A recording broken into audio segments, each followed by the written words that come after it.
ఇది వచ్చేసి బార్లీ. నేనైతే ఈరోజు బార్లీతో జావా ప్రిపేర్ చేయబోతున్నాను. అది ఎలాగో చూసేద్దాము.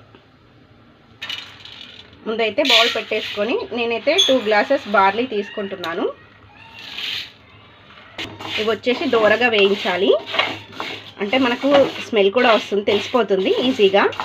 కాస్త కలర్ చేంజ్ అయిపోయి దోరగా వేయించుకొని తీసుకోవాలి. చూసారు కదా, కలర్ చేంజ్ అవుతుంది కదా. సో ఇంకాస్త కలర్ చేంజ్ అవ్వాలి. ఓకే, ఎందుకంటే మనకు ఇది వచ్చేసి స్మూత్గా రావాలి. సో ఇంకొంచెం వేయించుకుందాం మనం.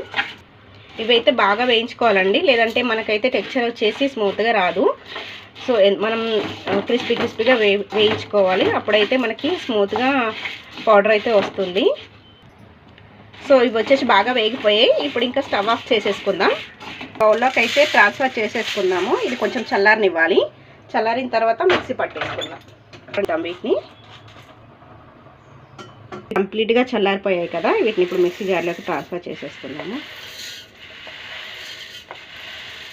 మిక్సీ పట్టేస్తాను ఇప్పుడు. ఇది వచ్చేసి ఇలా వచ్చేసింది. ఇది బరబ్బరగా ఉంది. మరీ స్మూత్గా అయితే రాదండి, కాస్త బరకగానే ఉంటుంది. కానీ మనం ఇంకొకసారి అయితే పట్టేసుకుందాం. సో ఇది వచ్చేసి ఇలా వచ్చేసింది. మరీ స్మూత్గా అయితే రాదు, కొంచెం బరగ్గానే ఉంటుంది. కానీ ఎంత వీలైతే అంత స్మూత్గా మిక్స్ చేసుకుంటే సరిపోతుంది. దీన్ని వచ్చేసి ప్లేట్లోకి తీసేసుకుందాం.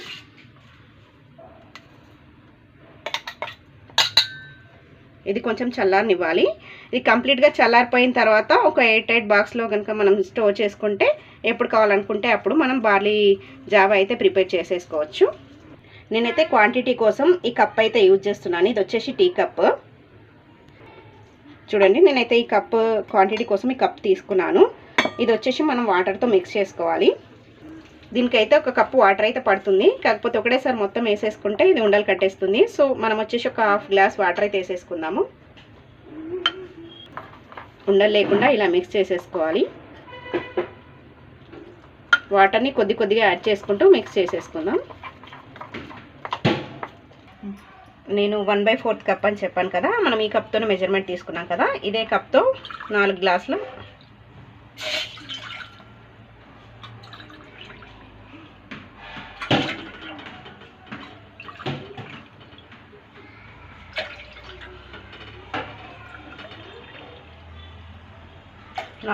నాలుగు గ్లాసుల వాటర్ అయితే యాడ్ చేసేసుకున్నాను.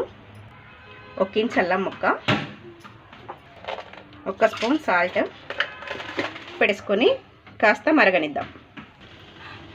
వాటర్ కంప్లీట్గా బాయిల్ అవ్వాల్సిన అవసరం లేదు. వాటర్లో బబుల్స్ వస్తున్నాయి కదా, అప్పుడు మనం కలుపుకున్న మిక్స్ని మళ్ళీ ఒకసారి కలుపుకొని దీంట్లో యాడ్ చేసేసుకుందాము.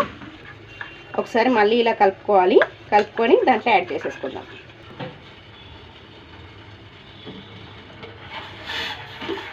కలుపుతూ యాడ్ చేయాలండి, లేదంటే ఉండలు కట్టేస్తుంది.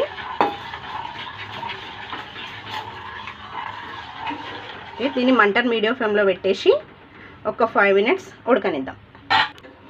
చూసారా, ఇది బాగా ఉడికిపోయింది. ఇది ఉడికిందా లేదా అని ఎలా తెలియాలి అంటే ఒకసారి చూద్దాము. అడుగున ఇలా అయితే రవ్వలాగా ఉంటుంది కదా, దీన్ని ఒకసారి ఇలా ప్రెస్ చేసి చూస్తే తెలిసిపోతుంది మనకి ఉడికిందా లేదా అని. చూడండి, ఉడికిపోయింది. ఓకే, ఇదైతే కంప్లీట్గా రెడీ అయిపోయింది. స్టవ్ ఆఫ్ చేసేసి దీన్ని చల్లారనిద్దాం. ఇదైతే కంప్లీట్గా చల్లారిపోయింది. దీన్ని వచ్చేసి మనం సర్వ్ చేసుకుందాం. సో బార్లీ జావా అయితే రెడీ అయిపోయింది. ఇంకా దీంట్లోకి వచ్చేసి కావాలి అంటే నానబెట్టిన సబ్జా గింజలు కూడా దీంట్లో యాడ్ చేసేసుకోవచ్చు, లేదంటే ఇలాగైనా తాగేసేయచ్చు.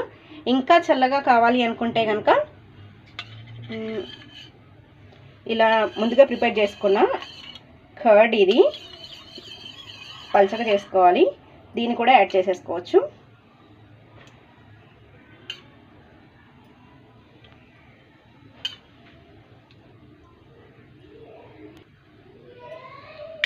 సమ్మర్లో ఇలా కనుక చేస్తే పిల్లలు కూడా ఇలా ప్రిపేర్ చేస్తే పిల్లలు కూడా చాలా ఇష్టంగా తాగుతారు. బార్లీ జావా అయితే ప్రిపేర్ అయిపోయింది.